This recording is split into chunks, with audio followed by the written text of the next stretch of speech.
He was and is an outstanding authority in the sexual problems area, and it was to the credit of Iowa State to have invited back then an author and therapist of such renown. Albert Ellis is an outstanding and distinguished psychologist in addition for being the founder of the School of Rational Emotive Therapy. He is currently director of the Institute for Advanced Study in Rational Emotive Therapy in New York City. And Dr. Ellis has practiced individual and group therapy for about 30 years in the New York area. He's published more than 350 articles in psychiatric and psychological journals and has authored about 30 books. And these include some of the ones that are currently, even in our own bookstore, A Guide to Rational Living, Sex Without Guilt, Humanistic Psychotherapy, The Rational Emotive Approach, Reason and Emotion in Psychotherapy, The Art and Science of Love, and a new book, The Sensuous Person. Tonight, Dr. Ellis is going to talk to us on living rationally in an irrational world. Dr. Ellis.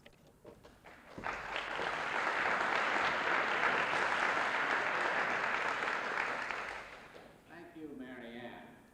Being rational, I will remain seated because it's more comfortable than standing.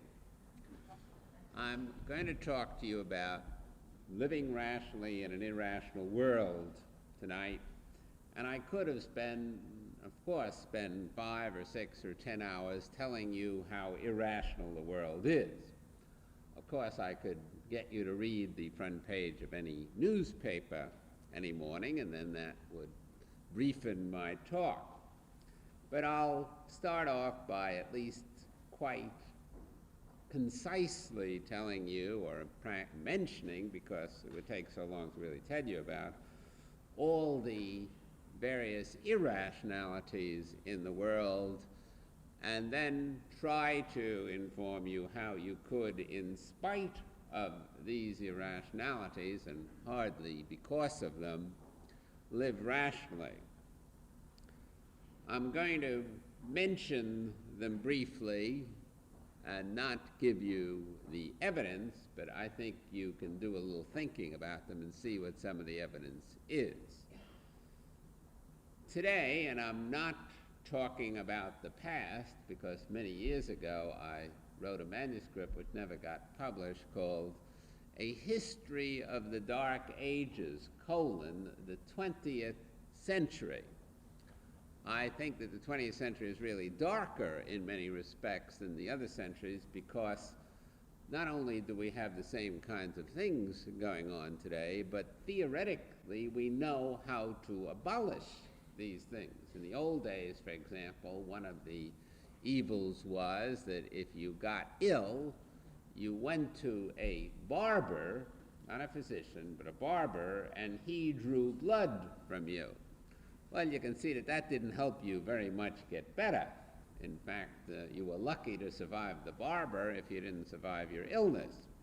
But at least that was done out of ignorance. Today, as I say, we frequently know what we could do to help you be happier and aliver and have all kinds of advantages, but in spite of that fact, we frequently tell you from various mass media how to become more miserable, and then you foolishly listen to this and go along with it, so you do become more miserable. And that, I think, is in a sense a darker time than the ignorant time of years ago. But just to mention very, very briefly some of the irrationalities of today, which, as I say, you can look on any front page and see, or listen to any current TV news or radio news and hear about and see. First of all, of course, we still have wars with us, and now we even have a brand new one, and that is the Israel-Arab war.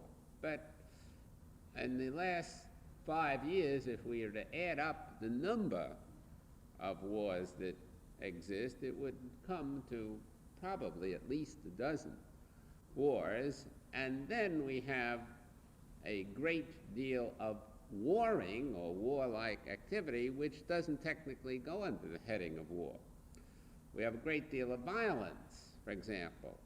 A lot of it is political violence. And I don't mean necessarily by political violence one political faction warring against each other. We do have a great deal of that going on, yet in different countries of the world.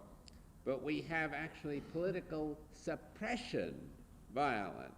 The very latest instance probably, again, is Chile, where they're now violently suppressing the opposition. But we've had in the last several years or so a good many other groups. Up until recently, probably more than anybody, it may have been the Greeks who were doing this thing, or it may have been us and the North Vietnamese, both of which were resorting to a great deal of political suppression. We have police suppression. We still have in the United States and innumerable other countries of the world police forces which do as much or more violence to human beings than they're supposedly set up to halt.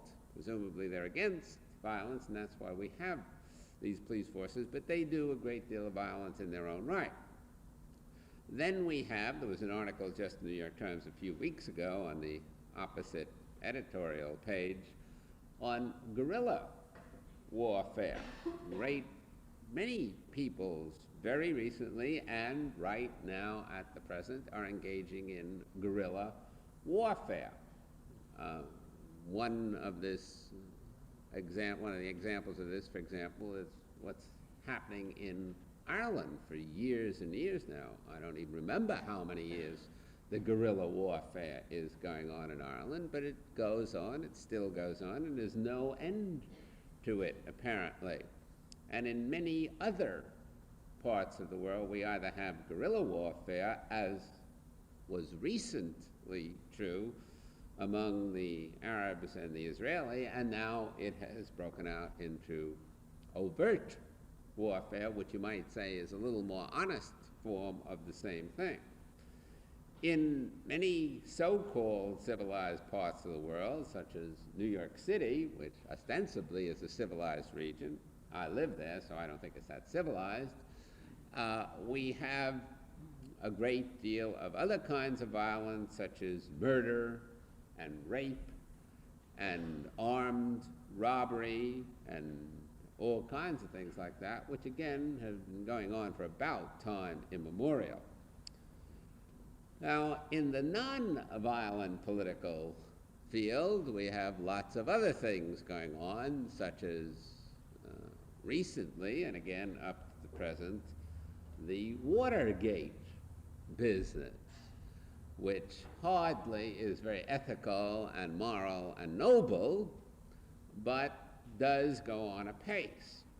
And Watergate is merely a dramatic instance of what has been silently going on in the United States and every other so-called civilized country we know, of what we call graft and corruption. Now, for one of the first times in human history, we can see this graft and corruption over television, but it notoriously has gone on. It's gone on not only politically, but in things like the labor unions. As has been shown for many years now, a labor union, when it's young and trying to find its way, is a very ethical kind of organization. But as soon as the same people who run the labor union get into power and get to be union leaders and get to be paid $20,000 or up for being union leaders, then notoriously they collaborate and cooperate with the opposition and are rife and rampant with corruption.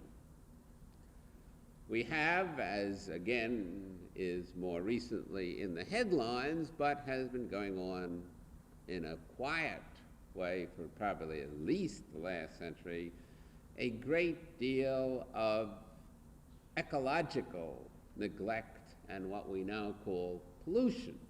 But that's hardly new.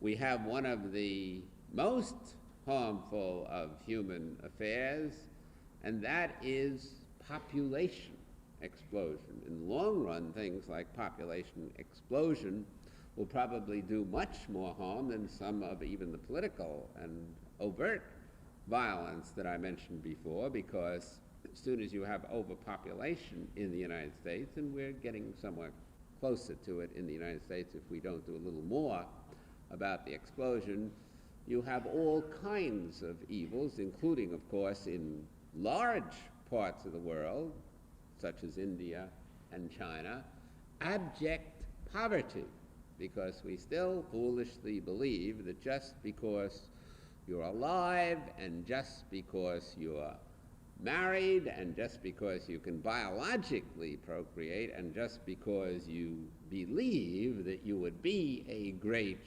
father or a great mother, that you have the perfect right to have as many children as you want, and the devil take the hindmost in terms of the total economy and the total political, economic, and other situation in which you live. Then we have, which again has recently, in the last several years at least, got a great deal of publicity, addiction, especially drug and alcohol addiction. The alcohol addiction really is a little more silent and less dramatic than the drug addiction, but many more times, the number of Americans at least, are addicted to alcohol and are slowly and undramatically rotting away their guts, and frequently the guts of their families and by extension their communities, then are dramatically putting heroin into their veins and getting in the movies and on the front pages, things like that. Alcoholism is so rampant in the United States that it very rarely makes any kind of a bang at all.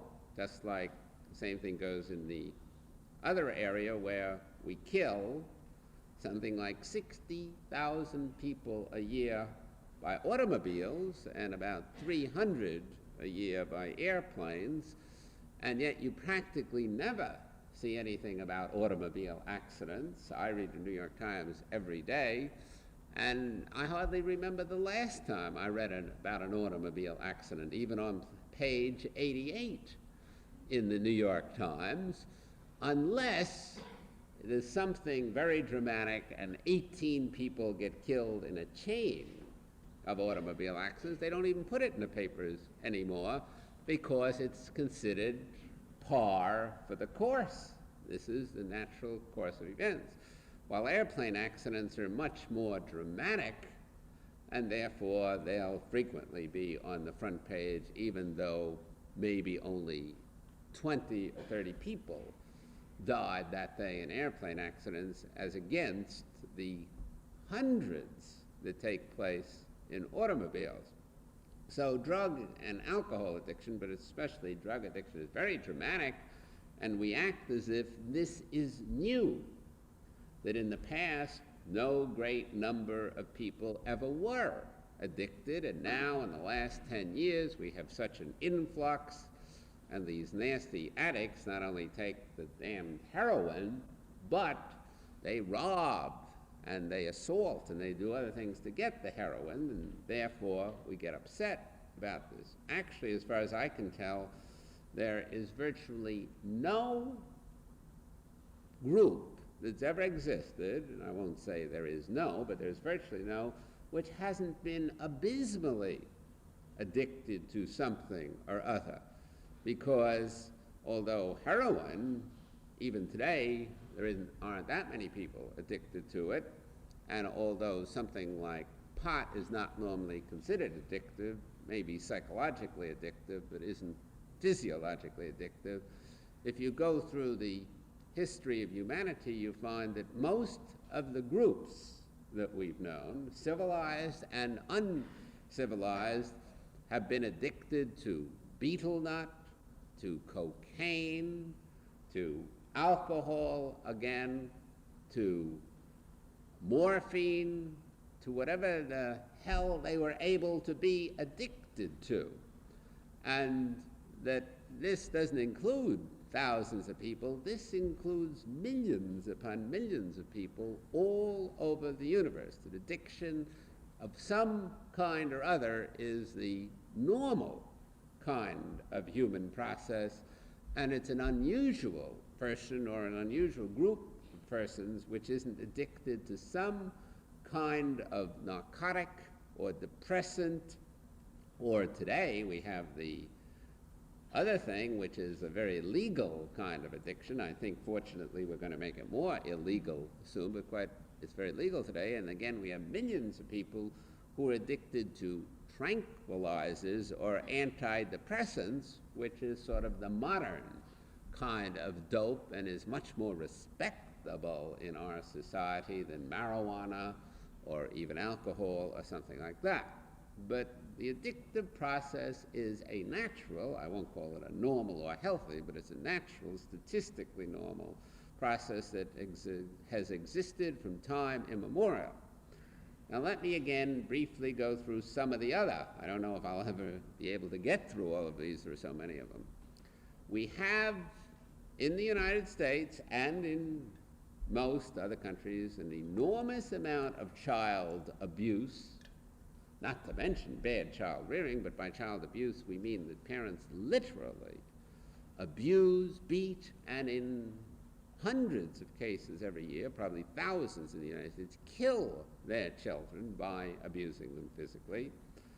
We have a gambling system that runs all the way from pools on events like football and baseball to serious gambling, and gambling under such conditions that it is just about impossible for an individual to win. We have millions or billions of dollars gambled at places like Las Vegas every year, and virtually everybody who goes there knows that the tables or the cards or the dice or whatever it is rigged against him or her, and he or she has virtually no chance to win except by sheer luck in the short run. But anybody who keeps gambling, and most compulsive gamblers do this, and most non-compulsive gamblers do it to a considerable degree, is almost certain to lose.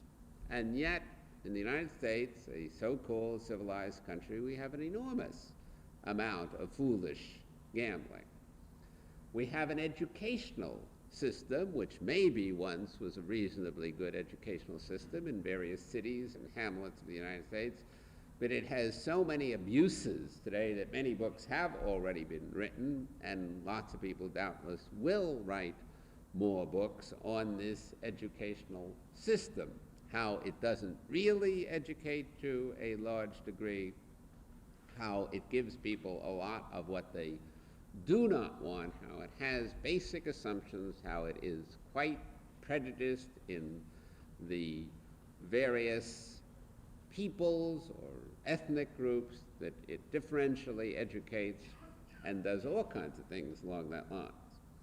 Then just again, and I'm just going over very briefly, in the realm of economics, which is quite a large area, and we all suffer by it, we have most people making money not in order to just live and enjoy themselves, but for some form of status seeking. In the United States, people who earn particularly over $20,000 or more do so not for extra swimming pools to enjoy, but extra swimming pools to impress their neighbors, and not for a better car that will ride better and last longer, but a better car that will show everybody else in the neighborhood and hopefully in the entire country how great they are, that they are able to afford this better car, which isn't necessarily better in the usual sense of the word,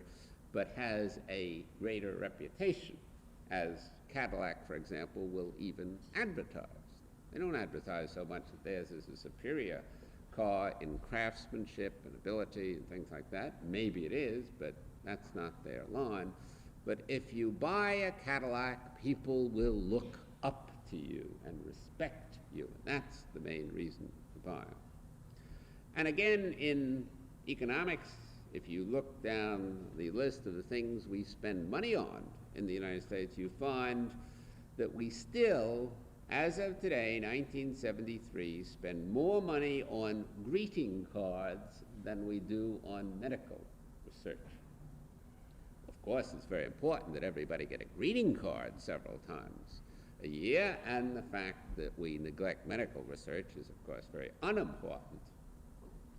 We have, and several books have been written on this recently, and again, I'm sure there will be more, because the books that are written, although they expose the system, don't encourage us very much to change it.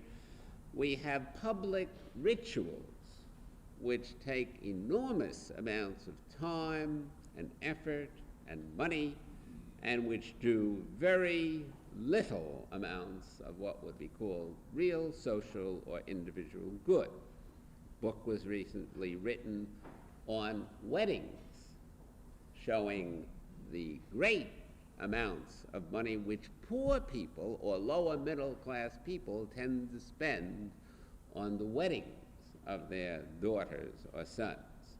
We have funerals.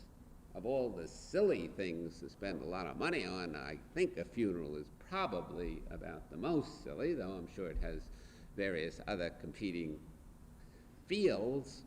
And yet again, another book was written showing how we not only spend great amounts of money on funerals for human beings, but for dogs and cats and other pets, pet birds. I just realized there was an article in the New York Times just, I think, about 2 weeks ago on pets, and among other things, it showed how many people buy a special plot for their bird, and the plots are so acclimated these days that you can even buy a plot cheap for 2 birds.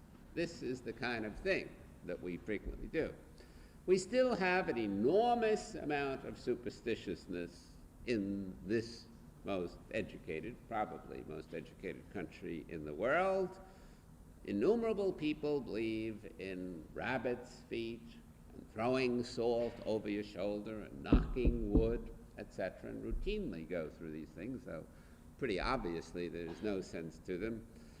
And now, as if all that weren't enough, after spending practically a century killing a lot of superstition, we've now had a great revival, especially of all places in our college, because it's quite probable that a majority, or a large minority at least, of college students believe in one of the greatest superstitions of all, which we call astrology.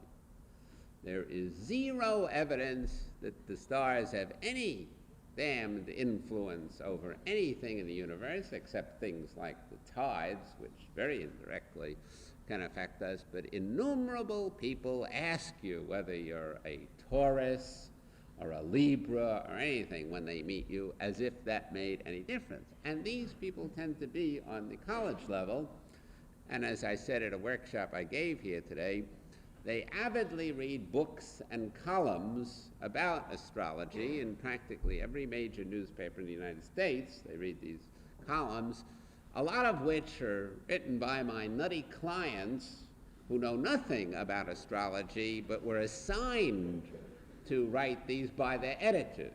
The editor says, our astrology writer died, apparently was in the wrong astrological formation and died, or decided to make an honest living doing something else. And I know you're a drama or a sports editor, but we have no astrology these days, so hereafter you're Mr. or Ms. Astrologer. And they write these columns with no real knowledge of astrology nor belief in it, and the people avidly by the millions read this and plan their whole lives. Now, in the past, this has been done, and in the present it's still done in countries like Vietnam, for example, or Cambodia. They elect political officials on astrological charts, and they decide whether to build new roads because the signs are correct, etc. And we expect these benighted heathens to do that kind of thing, but the so-called unbenighted literati of the United States is doing it just about or as much or more. Very amazing for 1973, but still true. We have another load of superstitions which are called fashion. And of course, you would have thought that that would have been killed because it's been written about for at least 50 years about what woman, or for that matter these days, man, will be seen in last year's dress or last year's tie, which will probably last for about 50 years more if you really give it a chance, especially the tie. But oh no, last year's ties were narrow, and this year's ties are fat. And if you don't wear a fat tie instead of a narrow tie, we know what kind of a turd you are. And nobody is going to give you a job or invite you to tea or go to bed with you or anything like that, because fashion still rules the roost. We have out-and-out magic that still is very prevalent. I mentioned astrology, which is one form of magic, but we also have even more, probably, than we ever had in the past, these nunny mediums who either are honest charlatans because they know that they can't do anything, but they know there's a lot of money in pretending that they can, or we have a lot of screwballs like Edgar Cayce, psychotic through and through, and a lot of other people who really do believe that they can gather up wraiths, ghosts, mediums, etc., and more percentage of the educated population believes this in this kind of stuff and devoutly caters to it. I just got a copy of a reprint from the New York Times of a book by Harry Houdini written in the early 1920s on mediums, and he shows them up one after another. He and later Dunninger had a standing offer of $10,000 for any medium who could ever do by magical means what they couldn't do by their announced and known magic, meaning trickery. Harry Houdini knew he was a trickster, and if he couldn't duplicate what they did, he would give them the $10,000. Nobody ever won that. Not one single medium ever won it. Many tried, and many were proven to be fakes of one kind or another, and to do all kinds of table jigglings and conceptualizing of the spirits from the past with all kinds of trickery, which Houdini and Dunninger easily could expose. Just to show you the height of human suggestibility and idiocy in this respect, there was the famous case of Sir Oliver Lodge. Sir Oliver Lodge was one of the first winners of the Nobel Prize in physics, no less. I think he won it about 1912. And his son Raymond died in World War I. He was killed as a soldier. He was a British soldier. Sir Oliver Lodge was an Englishman. And a medium insisted that she was able to bring back the ghost of Raymond. So Oliver Lodge spent long sessions talking with Raymond. Raymond told him how it was in heaven and described all the aspects, just as another screwball named Swedenborg wrote 4 books on heaven and hell and told you exactly what the angels looked like and what they ate for dinner. And people still, a lot of Swedenborgians still eat up this kind of nonsense. So Sir Oliver Lodge had these long talks with his son Raymond, who was dead, and then the medium was exposed. I think it was Houdini who exposed the medium, or somebody exposed the medium, and proved clearly that she was the worst kind of charlatan, and obviously was doing this thing by fraudulent means. And the great Nobel Prize winner, Sir Oliver Lodge, refused to accept the evidence. He wouldn't accept the clear-cut evidence of the fraudulency of this medium.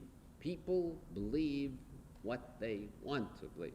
Sir Arthur Conan Doyle, another very bright guy, also believed in mediums, and when they were exposed to him, he again refused to accept the evidence.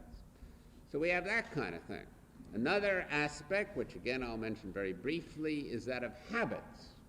Most of the people in the United States are addicted to some obnoxious habit which is slowly killing them or making them much less healthy and happy than they would be, such as smoking, which you may have noticed the reports in the newspaper, I think a week ago showed, has now definitely increased during the last year, and especially among teenagers and women. These two categories are now smoking distinctly more than they ever did, despite propaganda and evidence of the last 20 years now of the harm that smoking does. Overeating, which I'd say most of the American population does. Poor eating habits. The other one I mentioned before, over-drinking. Lack of exercise, fresh air, etc. We are addicted to all kinds of things along this line. We have general suggestibility. I mentioned fashions. I could also mention fads. These days, college students aren't getting that much in the headline, but in my days, they were seeing how many of them could cram themselves into telephone booths. And who knows what they'll be doing in a few weeks or months or so. But college students aren't the only ones. Most of us, or many of us, are addicted to all kinds of fads. We have advertising, which is worse than ever now that we have television, because practically all the television commercials, and especially some of the ones that pull in most, are arrantly lying or suggesting to you all kinds of things about various soaps and detergents and toothpaste, which are not one iota different from the other soaps or detergents or toothpaste, but every commercial will utterly insist that it is immensely better than the other, and you presumably will pay a fancy price because you believe in that. As far as I know, Bayer aspirin still sells more than any other aspirin in the world, and I think in 1929 I read a book called 100 Million Guinea Pigs, which showed conclusively that all aspirin has to be of exactly the same makeup because there's a law which requires that, and Bayer aspirin is exactly the same as any other, but you'll pay 2 or 3 times the price because of the advertising of Bayer aspirin. And then we have the old-time religion, which I could put under suggestibility. It was bad enough that we had Billy Sunday many years ago, who people believed in. Now we have a more powerful screwball, or perhaps charlatan, called Billy Graham. And he gets on television, no less, and says one piece of arrant drivel after another, one worse than the other, and millions gape and are in awe and send in money. This goes on and on. You wouldn't believe it in 1973, at least if you were a self-respecting Martian, but it definitely exists. And finally, just to get to one of my own favorite fields called sex, I'll mention a few of the illogicalities and irrationalities in that field. We still are basically anti-premarital in this country. It's obvious, if one gives it a little thought, that premarital relations among consenting adults will normally do immense good just in terms of practice and learning and finding out what may go on. If you're ever foolish enough to marry this man or this woman, you at least get a preview. But yet, basically, we're against premarital sex relations. Less fortunately than we used to be, because I've had a little influence, and Kinsey has had a little influence, and Masters and Johnson have had a little influence. But I'd say that still, the majority of Americans, if you ask them in a poll, will say that premarital sex relations are either wrong or they're at least uneasy about them. Well, they're right for other people, but not for me. I would never do a nasty thing like that. And then we have enforced monogamy. Monogamy is not a bad thing. It means a one-to-one relationship. Really, we know people in the world has basically had monogamy for thousands of years, because monogamy technically means once for a lifetime, while we have one at a time, serial polygamy, or I love thee, dear, till divorce do us part. So we have monogamy, or one at a time, and there's nothing wrong with monogamy, but we still have it on an enforced basis, so that if you desire to be non-monogamous and have two at a time, you'd still go to jail in the United States, at least if you legally married those two. That would be bigamy, and even though they both want to legally marry you and be yours, at least technically, that's not allowed. And even if you do it on a non-legal basis in the United States, if you live with several people at the same time, let us say you're a female and you live with 2 or 3 other males and females in a communal kind of arrangement, normally your professors or the head of your school will take a dim view of it, and if you work for the school, they'll take a still dimmer view of it. And certainly if you're a minister or a public servant or something like that, they'll take a still dimmer view of it. So consequently, although you rarely go to jail in New York State, we've had a law for many years. We've recently changed it so you can get a divorce on grounds other than adultery, but for years about the only way you could get a divorce would be on grounds of adultery. But at the same time, we had a law in the statute books which made adultery a crime, a felony. And although they gave thousands upon thousands of divorces for being adulterous, one mate would go and testify that the other was adulterous, and then the other mate wouldn't show up in court by collusion, so nobody would contradict that. There have been no convictions on the second law, which makes adultery a felony, a crime, for 75 years. And the reasons there are no convictions is all the jurors would wonder about their own affairs and their friends' affairs and wouldn't dare convict anybody, because how do they know whether they would be next? So we have a very hypocritical system in New York and many other states of the Union. We still have in the United States many sex crimes without victims. Kinsey pointed out about 30 years ago now that if we really enforced the sex laws which are on the books, that 95% of the American populace would be in jail, at least the male populace, and a high percentage of the female. And that's gone down a little because at least 3 states in the Union, not necessarily liberal states, Illinois and Connecticut and now Oregon, have removed most of their sex crimes. But there are other 47 states still make not merely unethical or against the mores, but illegal, innumerable acts, and in some of the states, especially the southern states, you can still get up to 20 years for oral genital relations with your legal spouse. Those laws are still on the statute books. Fortunately, they don't often enforce them, or you know where most of us would be. But they're still definitely on the statute books, as I said.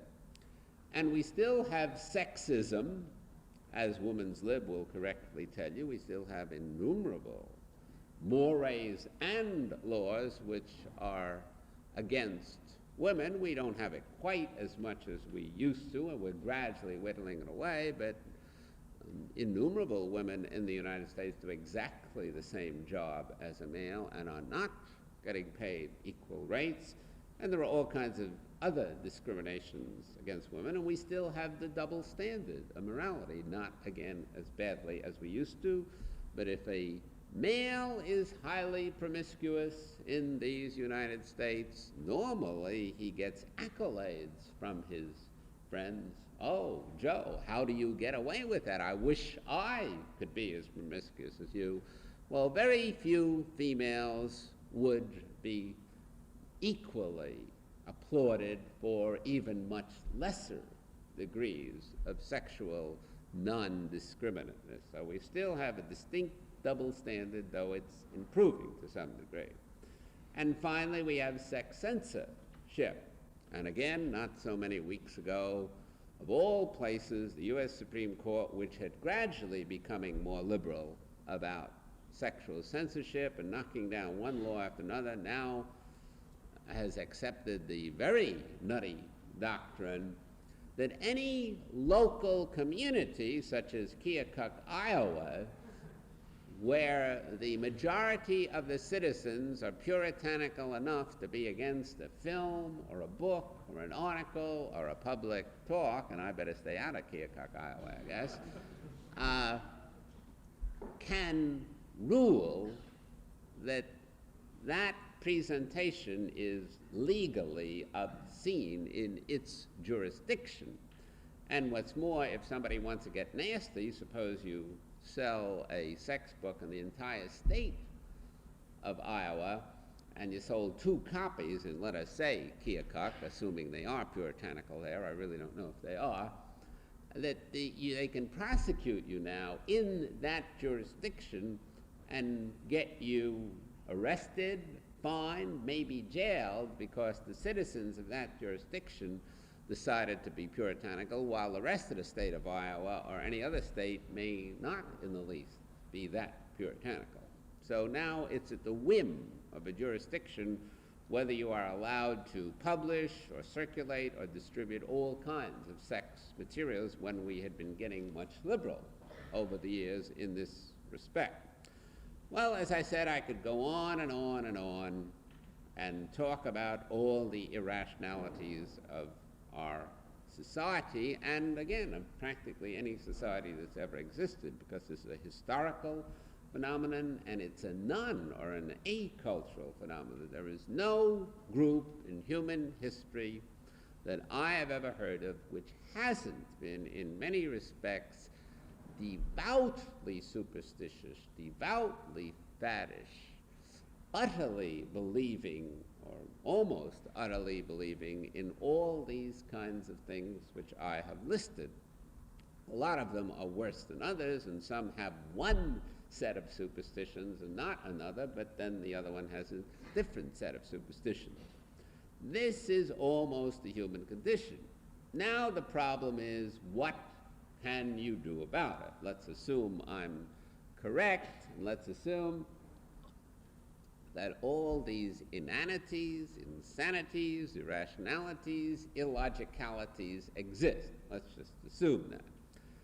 Now, you can take them very seriously and do what a member of one of my groups did recently when he spoke to his therapy group about it. He said that every time he read the New York Times, he got physically ill, and he meant every day in the week. Somebody asked him, why do you keep reading the paper? And he said, well, he just couldn't bear not being up on the news, but every time he read it, he got physically ill. And the members of the group then tried to show him how he could stop being emotionally upset, which was the real problem, and making himself physically ill. And after several weeks, it took them, he was a rough customer, it took them about 8 or 10 weeks, they finally did convince him, because they convinced him that the basic theory of what I call rational emotive therapy is true. But whenever anything happens at A, an activating event or an activating experience, such as all these obnoxious and stupid and silly things that I've been listing, and that he would see every day in the first front page of the New York Times, when anything occurs of a nasty, mean, bad, immoral, unethical, stupid, silly character at A, and you feel upset about it at C, an emotional consequence C, and the upsetness usually means despairing, anxious, depressed, angry about it, that A doesn't cause C. Now, the simple proof that A doesn't cause C, as the group was showing him several times, is that if A caused C, if that event, the obnoxiousness of the world, really got into your gut and made you upset, which is what you frequently believe, I read the news and it the news upset me, then everybody who read the news would have to get pretty equally upset, because they're all reading the same events. Newspapers aren't different, and they all read the same language, and they all get basically the same meaning out of what the newspapers say. But we know that if 100 people read the paper as he was doing, that only relatively few of them get terribly upset, probably a handful, such as he was getting, that a good many more feel very sorry and sad about it. They certainly don't grin with joy every time they read about a new war or a new Watergate or a new other set of obnoxious events, and that another sizable minority hardly gets perturbed at all. They just are relatively blasé or indifferent, and that still another smaller minority actually finds something good in it. They say to themselves something like, well, isn't it great that we have a Watergate? Maybe a crook like me can become president too. So they are overjoyed at this kind of thing.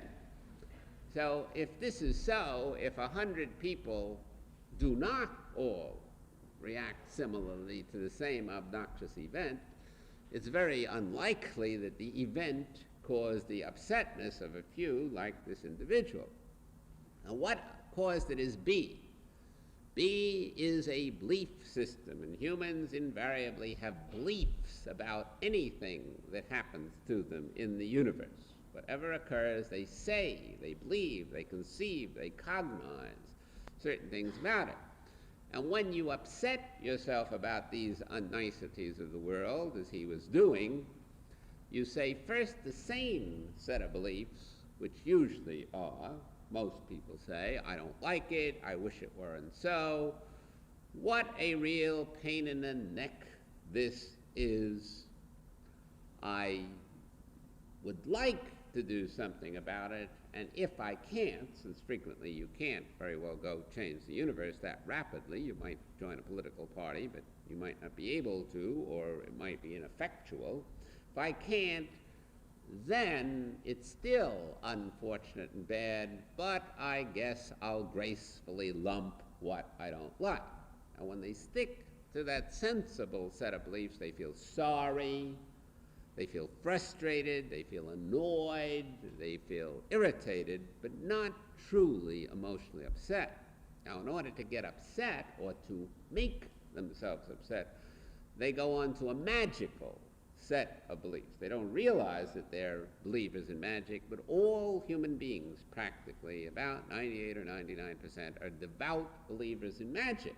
That's one of the reasons we have all these stupidities and unniceties in the world, but it's also why they frequently upset themselves about it, because they, in addition to saying, I don't like it, what a pain in the neck, isn't it too bad, how unfortunate, how sad, how annoying, they say, isn't it awful? I can't stand it. It shouldn't be the way it indubitably is, and since it shouldn't be that way, and I can't stand it, I can't bear it, I can't tolerate it, that it must change, or I must feel terribly upset about it. In other words, they either blame the conditions and say the conditions shouldn't exist and it's horrible that they exist, and people like Nixon or whomever is running the works, it may be a college president at times, it may be anybody else, shouldn't behave that way and are rotten bastards for behaving that way. Or else they say there's something wrong with themselves because I live in this world and I'm unable to change it that rapidly or maybe change it at all. There's something wrong, rotten, bad about me, and I'm a louse for acting so ineffectually.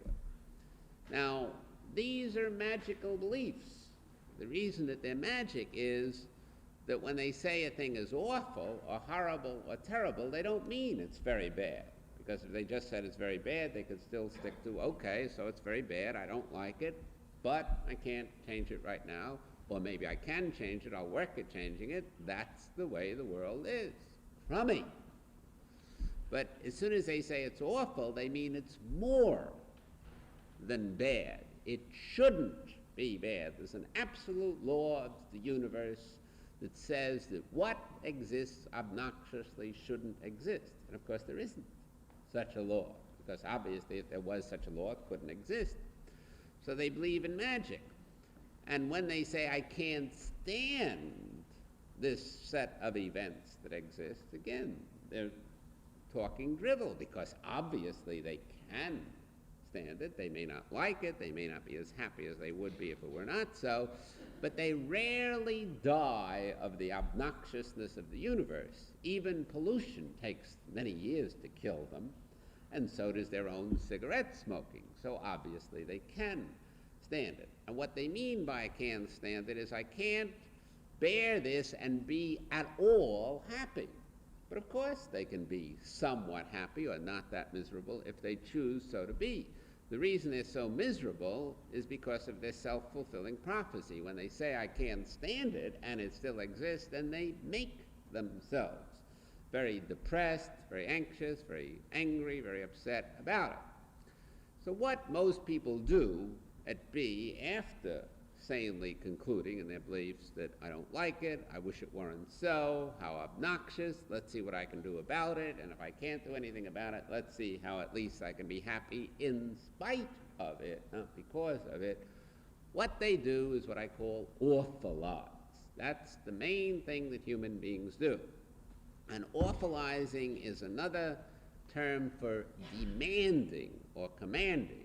Whatever I don't want must not exist. In other words, I am the Lord thy God and I run the universe, and if I don't want it, it shouldn't be. Now, a still other word for this is whining. That's what human beings do. They're born and reared whiners. And whenever they get emotionally upset, which we technically call neurosis or psychopathy or psychosis or by some highfalutin name, they're almost invariably whining. And the three major forms of whining are: one, I did poorly at this thing. I didn't become a millionaire or get my PhD a year after I got my BA, or do something else outstanding. I am not Leonardo da Vinci, and I should be, and isn't that awful? Whine, whine. The second form is you didn't treat me well, nobly, kindly, considerately at all times, as you should, ought, and must do, and isn't that terrible? Whine, whine. And thirdly, the universe, which owes me a living because I am a noble creature, just being born gives me nobility, and which should have given me that PhD or MD on a silver platter without my doing any work for it, didn't do what it ought to do. In fact, that damned universe makes me work for a living, and that's a pretty horrendous thing to do to a doll like me. And isn't that horrible? Whine, whine, whine. So whenever you or anybody gets emotionally upset, you're really whining. You can call it what you may, but that's what you're doing. You are born, as I said, with a tendency to whine, and then you're raised by a nutty society, including all those things I said before, which tells you on television that you better whine, and it even shows you how to whine. Gives you all kinds of illustrations that you bought X brand, which was no good, instead of Y brand, which is sterling and outstanding, etc., and you ruined your stockings, or you bleached your skin, or something like that, and now you either should commit suicide, or feel depressed for the next 40 years, or kill the manufacturer of X brand, or something like that. That's what all those television commercials, when you boil them down, are really showing you what to do. How to whine in 3 easy lessons. And then you listen to this nonsense, and you have your own tendency to do it because you're naturally talented at whining. That's the human condition, being talented at whining. And then they tell you how and where and what to whine about. You'd probably be able to figure it out yourself, but they're very helpful in this respect. So the thing that upsets you is not those conditions today, as obnoxious as they are, and as I said, I spent a relatively brief amount of time telling you how bad they were, but your nonsense about them, your awfulizing, your commanding, your demanding, your whining, that what you do not like must not exist. And if you really want to live rationally in a world, then you can do several things, the first of which is dispute at D, your whining. You ask yourself, why is it awful? And if you really ask that question, the answer is, of course, there isn't any reason. There's many reasons why it's unpleasant, unfortunate, obnoxious, disadvantageous, but there is no awe or awfulness in the universe except as I make it up. Where is the evidence that I can't stand it? Well, there is no such evidence. There is evidence I don't like it, but that doesn't mean I can't stand what I don't like. Of course I can stand what I don't like.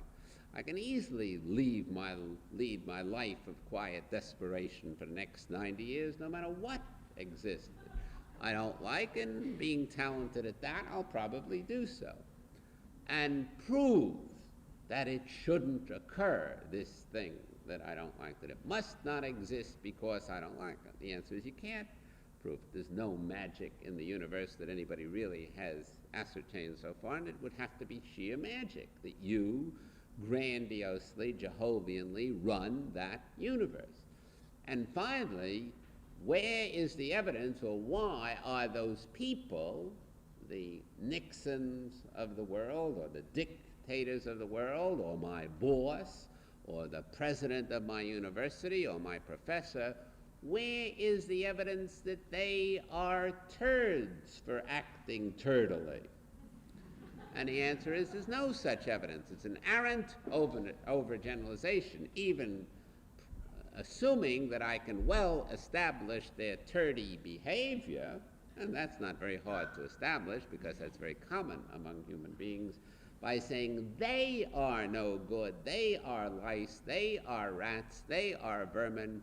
I am saying again magical things, that they only and always can do bad things, which is very unlikely and hardly provable that they only can do, and that they should be damned and roasted in hell for eternity for doing those things. Every time you denigrate a human for his poor performance, that's what you really be believing.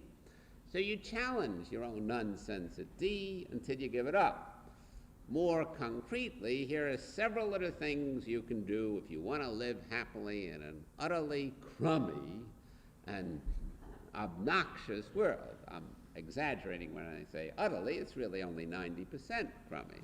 There must be some good elements to it, and if you look at those, you can even enjoy those. You first accept the reality that limited change is likely in the universe if you work your head off and get a few other enlightened people to work their head off, but it's going to be limited. No matter how revolutionary or evolutionary you and many others are, change is slow. Change is limited. Takes often decades, centuries, and unfortunately that's true. Secondly, you better accept the fact that by your awfulizing, by your whining, by your complaining, you rarely help the situation because you spend your time and energy really contemplating your navel and saying that they should polish it well for you, which they're not going to do. And by anti-awfulizing, by questioning and challenging your hypothesis, you may be able to do something, because then you save that time and energy and you can go join a political party or picket the White House or do something effective. Thirdly, you better accept the fact that reality can be selected, that even though it on the whole may be obnoxious, and actually I don't happen to think it is, I think we happen to live probably in better times on the whole than most of the people at most times in history, but even if you could prove that we were 70, 80, or 90% bad in this particular culture, you are able to live with selected aspects of it. You don't have to go to any college. You can pick a great one like Iowa State instead of a crummy one like one of the others that we won't mention. You don't have to marry any person. You don't even have to marry. If you really want to be happy, you can avoid the hassle called marriage and live a noble, great, unhappily, or I should say unmarried, happy life. That personal happiness, the next point, is possible. It's difficult in an irrational world, but it's possible. You'll never be as happy in this society or any society as you would be if society were changed, better, improved, non-irrational as it is, and non-full of the things that I mentioned before. But that doesn't mean you make the generalization that I can't be happy at all. That's utterly untrue. You can always be, I won't say always, but almost always be personally happy under the crummiest of conditions, as incidentally some of the prisoner of war showed recently when they came back from years, literally, of prisons and living in a cell 6x4, some of them for a few years. They weren't miserable all the time. You can choose to make yourself as happy as limited conditions will permit. Now, I'm not saying you're going to be deliriously ecstatic, because you're not, but you can be limitedly happy and sometimes very happy selectively in a poor world. And you can, if you are sufficiently anti-awfulizing, if you really combat your own nonsense, isn't it awful, I can't stand it, how terrible, it shouldn't be this way. If you stop your whining, then you can find that fighting irrationality, going back to A, that activating event, and fighting to change it, can itself be challenging, because it's a difficult thing to do, to try to change objective reality when it is crummy. It can be most fascinating and interesting, trying to change difficult situations.